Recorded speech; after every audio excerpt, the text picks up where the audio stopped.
First news यहाँ पे ये है कि centre announces 1500 crore aid to the Tamil Nadu and Andhra Pradesh after the cyclone week have.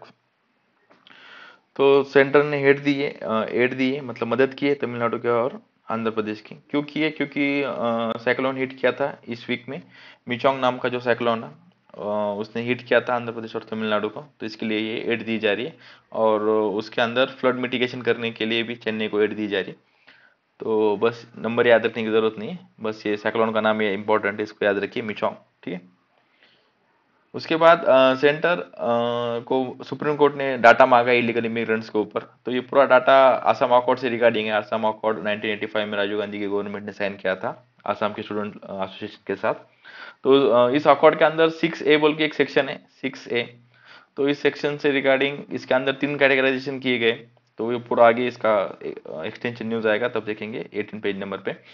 तो अभी के लिए इतना ही देखिए कि सुप्रीम कोर्ट ने डाटा मांगा है इलीगल इमिग्रेंट्स के ऊपर। उसके बाद यहाँ पे पन्नून को जो असैसिनेशन प्लॉट था उसको प्लानिंग करी गई थी मारने की, उससे रिगार्डिंग बातचीत होगी। एफबीआई के चीफ्स इंडिया की विजिट पे आने वाले नेक्स्ट वीक को। तो उनके प्रायोरिटी लिस्ट के ऊपर यही रहेगा कि इंडिया का इन्वॉल्वमेंट है इसके अंदर। निखिल गुप्ता नाम का एक बंदा था गुजरात के अंदर, वो ड्रग डीलिंग के उसके ऊपर केसेस है। तो ये बोला जा रहा है कि यूएस के अंदर उसने एक कोऑर्डिनेट से बातचीत की और जिस बंदे को उसने हिटमैन बोल के अपॉइंट किया था वो एफबीआई का ही एजेंट था या फिर उनकी किसी गवर्नमेंट एजेंसी का एजेंट था।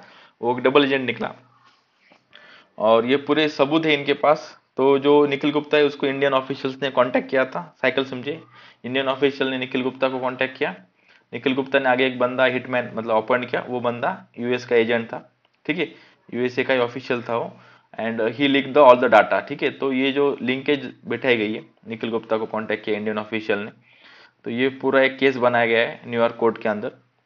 और इसका पहले ही यूएस ने इंडिया को बताया गया था कि ऐसा ऐसा आपका इन्वॉल्वमेंट है इसके अंदर, आप ये मत कीजिए। लेकिन मुझे ये समझ नहीं आ रहा कि ये पन्नू को बचाना क्यों चाहते हैं यूएस वाले। तो it is the sign that it is not our best friend और good friend for India, it is not working in Indian interest. US की ये बात है, जब यूएस किसी और कंट्री में जाके किसी को मारता है, ठीक है, तब तो वो एक्ट ऑन टेरर बोलते हैं। लेकिन जब अपन अपने सॉइल के खिलाफ कोई बात कर रहा है और उसको अपन मारते हैं तो वो बोलते हैं it is against the liberty democracy. तो ये नहीं कर सकते। तो देखेंगे नेक्स्ट वीक क्या होता है। Okay. India moving forward while the developed countries are struggling says the Sitharaman.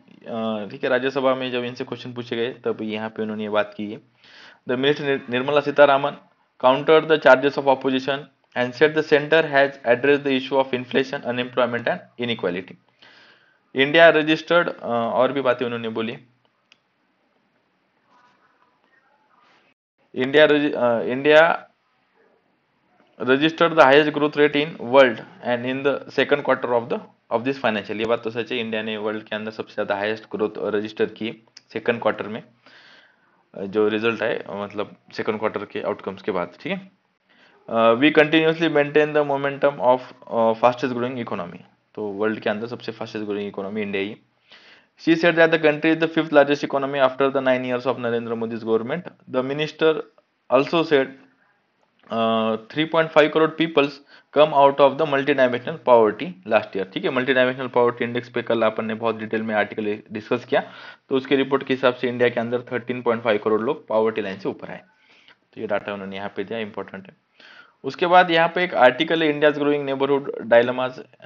ये इंपॉर्टेंट आर्टिकल है, इसमें थोड़ा क्रिटिक किया गया इंडियन गवर्नमेंट को, बट ठीक है, बट इंपॉर्टेंट आर्टिकल है। तो इंडिया के जो नेबरहुड के साथ रिलेशन है ये यहाँ पे डिस्कस किए गए। इंडिया जो अपने नेबरिंग कंट्रीज है उनके साथ एक बिग ब्रदर का रवैया अपनाता है कि आप हम जो बोलो वो करो, आपकी पॉलिसी पे हमारा इन्फ्लुएंस होना चाहिए, you should not be pro China. ठीक है, तो ये रहता है, लेकिन ऐसी बात नहीं है। इसकी वजह से ही जो नेबरिंग कंट्रीज है नेपाल, श्रीलंका, ठीक है, भूटान, तो इनमें भी anti India segments, anti India से जो उनकी भावना है वो आ रही है अभी। और उनके अंदर जो गवर्नमेंट्स आने वाली है वो भी एंटी इंडिया आई है। जैसे कि फॉर एग्जांपल दिया गया है मालदीव्स का अंदर, म्यूजियस जो मालदीव्स के नए प्रेसिडेंट बने, he is a pro China, he is anti India. इन्होंने क्लियर कट बोला था कि जो आपकी 76 पर्सनल से उनको आप लेके जाओ। इंडिया ने एक्सेप्ट किया। ठीक है, और वैसे अगर आप एग्जांपल देखो कि बांग्लादेश में अभी शेख हसीना की गवर्नमेंट है, अवामी लीग की। तो अभी वहाँ पे इलेक्शन आने वाले और वहाँ की जो अपोजिशन पार्टी है बांग्लादेश नेशनल पार्टी, ठीक है, उनकी जो लीडर है खलीदा जिया, वो भी बहुत पॉपुलरिटी में चल रही है अभी। क्या पता वो आ जाए। अगर वो आती है तो she is pro Islamic and she is pro Pakistan, तो वो पूरा रिलीजियस लाइन पे चलने वाली पार्टी है उनकी। लेकिन जो शेख हसीना की पार्टी वो प्रो इंडिया है, शी इज लिबरल, ठीक है। और अभी इलेक्शन में क्या पता क्या इलेक्शन आता है। यूएस ने भी बोला इंडिया को कि आप इंटरफेयर मत करो बांग्लादेश के इंटीरियर पॉलिटिक्स के अंदर, उनके इन्फ्लेक्शन इलेक्शन को आप इन्फ्लुएंस कर रहे हो वो मत करो।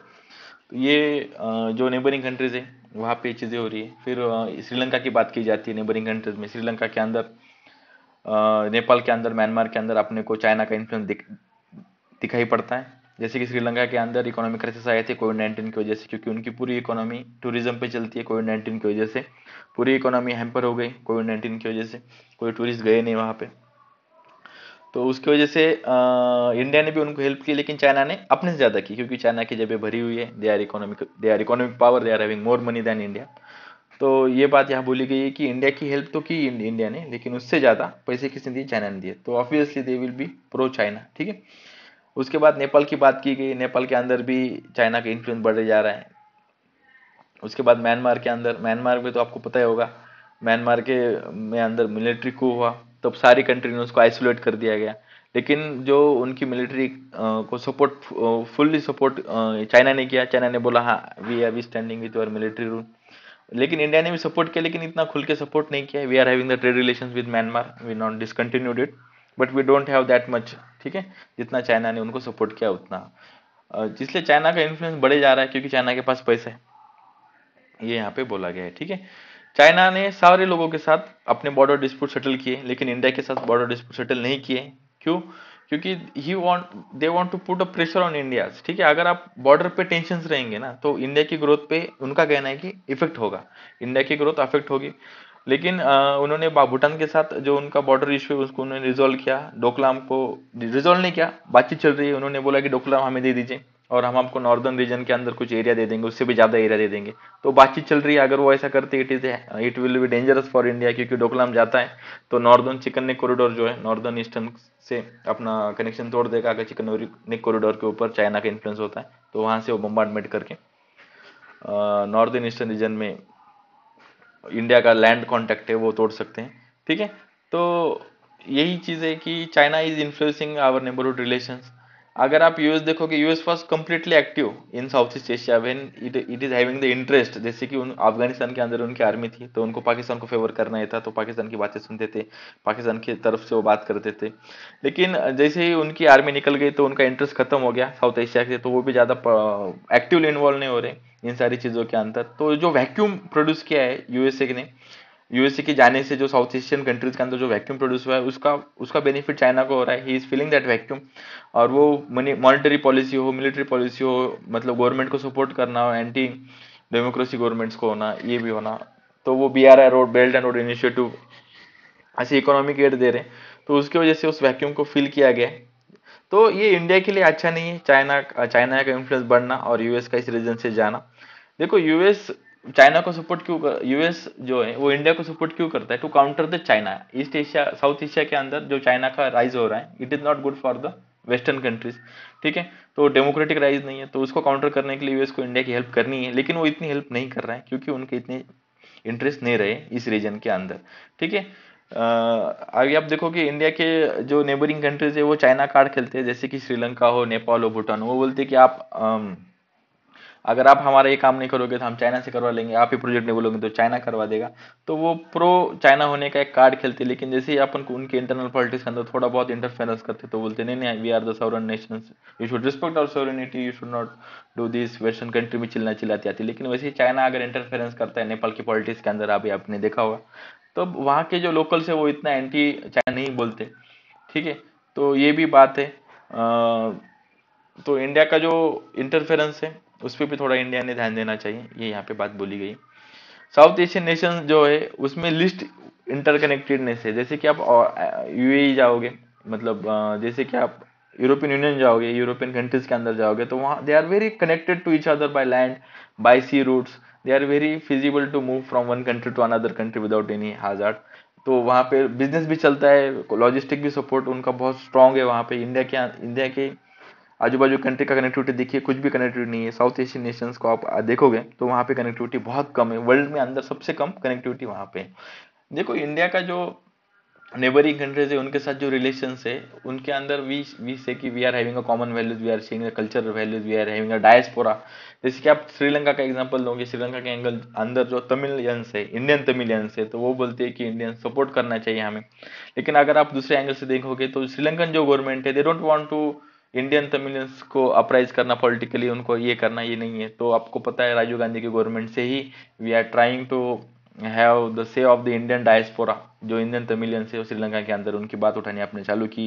India send the peace keeping force, एक राजीव गांधी के टाइम पे अकॉर्ड भी साइन हुआ था, लेकिन उसका एक बर्डन हो जाता है इंडिया के ऊपर, क्योंकि उनके डायस्पोरा को काम करने के लिए, ठीक है, इंडियन जो लोग रह रहे हैं वहां पे, जो कल्चरल वैल्यूज है, तो ये वो एक एसेट नहीं बन रही इंडिया के लिए, they are becoming the liability on India, because when we are fulfilling their aspirations, तो वो हैम्पर कर रहा है इंडिया की फॉरेन पॉलिसी को, ठीक है। तो इंडिया और साउथ एशिया श्रीलंका के रिलेशंस में टसल्स हो जाती है, फिर आप बोलते हो कि you are interfering our internal politics, ठीक है।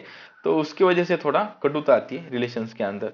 तो यही जो लायबिलिटी बन रही है एसेट बनने की जगह, तो इसके यही चाइना के साथ ये केस नहीं है, ठीक है। चाइना का कोई इथेनिसिटी शेयरिंग नहीं है साउथ एशिया के कंट्रीज के साथ, चाहे श्रीलंका हो, नेपाल हो, उतने चाइनीज नहीं रहते वहां पे, तो उतना उनके ऊपर वो बर्डन नहीं बनता। तो it is an one plus point for them, ठीक है।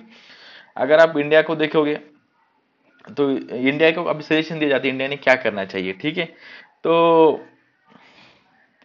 इंडिया ने ना जो फॉरेन जो नेबरिंग कंट्रीज है उनकी जो अभी शेख हसीना की गवर्नमेंट है उनके साथ ही इंडिया एंगेज करता है, लेकिन जो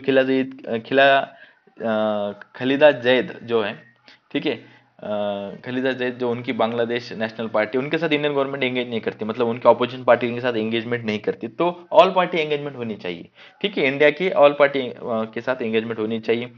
और इंडिया ने जो एक अप्रोच लगाया था south Asia minus Pakistan approach, SAARC के अंदर भी अपन अप्रोच लगाया, तो इतना सक्सेसफुल नहीं दिखाया जाता है कि अपन ने बोला कि we should exclude the Pakistan and we should implement the all the scheme by excluding the Pakistan in the south Asian countries.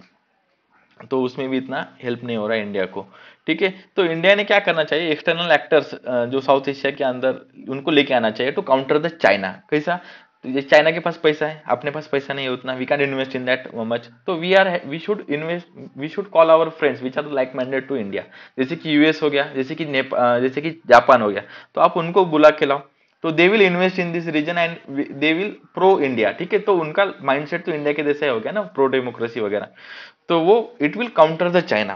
तो ये यहाँ पे सोल्यूशन दिया गया था, ये बढ़िया सोल्यूशन था, ठीक है। उसके बाद ये बोला गया है कि जो एक्सटर्नल अफेयर मिनिस्ट्री के अंदर स्टाफ कम है, स्टाफ की कमी है इंडिया के अंदर, तो वो आप स्टाफ की कमी पहले पूर्ति उसको फुलफिल करो, और इंडिया का जो एक्सटर्नल अफेयर मिनिस्ट्री है उसका एक्सपांड करो, उसका दबदबा, अगर जैसे एक्सटर्नल अफेयर मिनिस्ट्री बड़ी होगी तो उतना ही वो इतना इफेक्ट छोड़ पाएगी नेबरिंग कंट्रीज के ऊपर। तो यही आर्टिकल था, एडिटोरियल था नेबरिंग कंट्री से रिलेटेड साउथ एशियन इंडिया के अंदर, ठीक है। यहाँ पे एक आर्टिकल है, restoration of statehood and polls in the Jammu and Kashmir would delay further, ठीक है। ये आर्टिकल थोड़ा पॉलिटिकल है, इतना इंपॉर्टेंट नहीं है, थोड़ा मैं बता देता हूँ इस आर्टिकल के अंदर क्या बोला गया है। यहाँ पे ये चीज बोली गई है कि जो श्रीलंका के लोग हैं, सॉरी, जम्मू एंड कश्मीर के जो लोग हैं, उनको पूछा नहीं गया जब 370 हटाया गया, उनको नहीं पूछा गया जब नया लॉ लाया गया, तो उनको नहीं पूछा गया, अभी रिऑर्गेनाइजेशन किया उनका, तो उनको नहीं पूछा गया। तो ये राइटर ने यहाँ पे बोला है, ठीक है। तो राइटर ने बोला है कि उनके ऊपर सारी चीजें थोप दी गई है, इसकी वजह से अपने को उनका रिस्पॉन्स नहीं मिलेगा, राइटर का कहना है, ठीक है।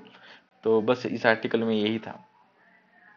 उसके बाद the finance package secured by the Pakistan from the Asian development bank, तो एशियन डेवलपमेंट बैंक ने पैसे दिए पाकिस्तान को, फाइनेंशियल पैकेज, ठीक है, इतने ही। Indian fisherman arrested from the Sri Lankan waters, 21 Indian fisherman जो क्रॉस बॉर्डर करके गए, ऐसा श्रीलंकन अथॉरिटी का कहना है, उनके पानी के अंदर, और उनको उन्होंने पकड़ लिया। अभी तक 195 इंडियंस को उन्होंने पकड़ा है, उनके जेल के अंदर 195 इंडियंस अभी भी है। तो इंडियन गवर्नमेंट ने इसके ऊपर जल्द से जल्द कुछ करना चाहिए। Regulation defects and artificial intelligence in India, ठीक है, आर्टिफिशियल इंटेलिजेंस एंड डिफेक्ट्स को रेगुलेटिंग करने के लिए बातचीत की गई है, लेकिन वो पॉसिबल नहीं है, क्योंकि very vast, it is very vast thing to regulate it. Last month में रश्मिका मदन अन्ना, उनका एक वीडियो आया था जिसको डिफेक्ट किया गया था, किसी और एक्ट्रेस थे, उनको उस पर फेस लगाया गया, तो वो भी बहुत वायरल हुआ था। फिर लास्ट ईयर के मई में डीप फेक एक वीडियो बनाया गया था जेलेंस्की का, यूक्रेनियन प्राइम मिनिस्टर प्रेसिडेंट का, कि वो अपने लोगों को देश के लोगों से बोल रहे थे कि आप वेपन्स को छोड़ दो and accept the sovereignty of Russia, ऐसा कुछ वीडियो आया था। ठीक है, according to the Amar Gupta, artificial intelligence in India can not be restricted to just law. ठीक है, तो सिर्फ एक लॉ के हिसाब से उसको रिस्ट्रिक्ट नहीं किया जा सकता and reforms have to be centred around the establishing standards of safety, increasing awareness, institutional building. ठीक है, institution building, increasing awareness and safety standards establish करने चाहिए, तब आर्टिफिशियल इंटेलिजेंस को अपन कर्ब कर सकते हैं, ये यहाँ पे बोला गया। 370 supreme court to give article 370 verdict on Monday. तो ये बोला गया है constitution bench headed by the chief justice D Y Chandrachud is scheduled to pronounce on Monday is judgement. ऊपर ही मैंने आपको बोला था कि 370 से रिगार्डिंग एडिटोरियल जहाँ पे थोड़ा बहुत अपन डिस्कस किया, तो वहाँ पे बोला था कि 370 का भी जजमेंट आने वाला है। उससे पहले गवर्नमेंट ने अभी रीऑर्गेनाइजेशन एक्ट लाया, 4.5 साल हो गए, उसके ऊपर कुछ सुप्रीम कोर्ट ने बातचीत नहीं की, लेकिन अभी सुप्रीम कोर्ट ने बोला है मंडे को आने वाले, मतलब 2 दिन के बाद they are giving the verdict on it. ठीक है, 370 को हटाना सही था, कॉन्स्टिट्यूशन था, नहीं था जम्मू कश्मीर के हिसाब से, तो ये यहाँ पे सुप्रीम कोर्ट का वर्डिक्ट आएगा, ये बोला गया। सेंटर ने बोला है कि the government said that the valley has postponed in the past 4.5 years after the repeal of 370। Centre का ये स्टांस है कि वहां पे प्रोग्रेस आई। Supreme court ask centre to give the details of inflow of illegal immigrants. ठीक है, ऊपर जो सब फर्स्ट पेज पे जो न्यूज थी उसका ये एक्सटेंशन है। The bench hearing the series of petition by the indigenous Assam group challenging the section 6A of the citizenship act 1955 and the court order the home secretary to file an affidavit before the Monday, not everyone can settle in India। ठीक है, तो supreme court ने क्या बोला है, India is one entity, people from no one state can stay in that, our culture is being affected because of influx from the other state. ठीक है, तो ये सुप्रीम कोर्ट के जो चीफ जस्टिस है उन्होंने बोला है। Supreme court on Tuesday said there is a feeling that the unlimited influx of illegal immigrants from the Bangladesh not only change the demographics but also pose a burden on the resources meant for Indian citizen। तो ये supreme court ने बोला है, जो influx हुआ है उसकी वजह से ये ऐसा बोला जा रहा है कि इनके ऊपर बर्डन आ गया है, इनके रिसोर्स, इंडियन रिसोर्स के ऊपर, और डेमोग्राफी चेंज हुई है इनके इन्फ्लक्स होने की वजह से। सेक्शन 6A जो है सिटीजनशिप एक्ट 1955 का, उसके बारे में थोड़ी इंफॉर्मेशन देखिए। Has divided the immigrant from the Bangladesh to India into the 3 periods. 3 periods के अंदर जो इमिग्रेंट्स आए उनको डिवाइड किया। First, those who entered India before the January 1966। ठीक है, 1966 से 1 जनवरी 1966 से पहले जो आए बांग्लादेश से इंडिया के अंदर, उनको are were deemed to be Indian citizen, उनको directly we are giving the Indian citizenship. बात खत्म यहीं पे। सेकंड क्या है, those who came in between the 1 January 1966 to March 25 1971। ठीक है, 1971 के मार्च 25 के पहले और 1 जनवरी 1966 के बाद जितने भी लोग आए, वे register as Indian provided they fulfil the certain condition. कुछ कंडीशन दी गई, जैसे कि 10 साल तक वो वोट नहीं कर सकते वगैरह, ये सारी कंडीशन दी गई, उसके बाद वो इंडियन सिटीजन बन सकते। थर्ड कौन सी कैटेगरी बने, the people who come who cross over India after the March 1971 were the illegal immigrants and were to deport as per the law. तो लॉ के हिसाब से जो मार्च 25 1971 के बाद जो भी लोग आए वो इलीगल इमिग्रेंट है, कंफर्म इलीगल इमिग्रेंट्स है, और उनको इंडिया से डिपोर्ट करना चाहिए। इसी का डाटा सेंट्रल गवर्नमेंट से मांगा गया है सुप्रीम कोर्ट ने। Supreme court asked the government to give the details of illegal immigrants post March 25 1971 into the West Bengal part of the border, ये बोला गया है यहाँ पे। Indian ambassador granted the consular access to 8 death row prisoners in Qatar. Qatar के अंदर आपको पता होगा 8 इंडियन डिप्लोमेट जो है उनको फांसी की सजा दी गई थी, तो अभी हायर कोर्ट के अंदर उनकी अपील इंडिया के गवर्नमेंट ने फाइल की केस। ठीक है, तो अभी उनको वकील दिए जाएंगे, अभी उनकी केस लड़ी जाएंगी। सिंपली केस क्या था ये समझिए, केस ये था कि जो 8 इंडियन नेवी के ऑफिसर्स थे वो कतर के अंदर काम कर रहे थे, उनके यहाँ पर ये एलिगेशन दी गई थी, वो उनकी नेवी को ट्रेनिंग दे रहे थे इंडियन एक्स नेवी ऑफिसर्स। तो उनके एलिगेशन ये था कि जो इनपुट्स है, उनके जो क्रूशियल इनपुट्स है कतर का, वो इसराइल को दे रहे हैं। तो ये एलिगेशंस कतर ने उनके ऊपर लगाए थे और डायरेक्ट उनको फांसी की सजा दी गई थी, लेकिन अभी बातचीत चालू है हायर कोर्ट के अंदर। वर्डिक्ट देखेंगे क्या वर्डिक्ट आता है। US showed evidence on the Pannun's issue, Canada did not. Jaishankar ji ने बोला है कि यूएस ने अपने को जो पन्नू को मारने के जो प्लॉट था उनके लिए उन्होंने पूरे एविडेंस दिए, इंडिया के साथ शेयर किए, लेकिन वही हार्दिक सिंह निज्जर जो कनाडा के अंदर जून के अंदर 2023 में जो मारा गया था, उसके ऊपर कोई एविडेंस कैनेडियन गवर्नमेंट ने अपने को शेयर नहीं किए गए। तो इसकी वजह से दोनों केस अलग है, they are the both different things. Rajya Sabha में ये बोल रहे थे, तब उन्होंने बोला कि both are the different things, you can't put them in same line. तो हम यूएस के जो एविडेंस शेयर किए उसके ऊपर हम अभी बातचीत कर रहे हैं, उसके ऊपर हम देख रहे हैं और we will solve that case, ये उन्होंने राज्यसभा में बोला है। China navy ship become first to dock at the new Cambodian base. Cambodia के ऊपर चाइना ने एक बेस बनाया, वहां पे उनकी शिप गई, ये यहाँ पे बोला है। और ये साउथ ईस्ट एशियन नेशन के साउथ चाइना सी के अंदर ये बहुत इंपॉर्टेंट लोकेशन पे उन्होंने अपना एक बेस बनाया, ठीक है, नेवी ने, चाइनीज नेवी ने। उसके बाद EU tells the China differences must be addressed, Italy pull out of the BRI pact. बहुत इंपॉर्टेंट न्यूज है।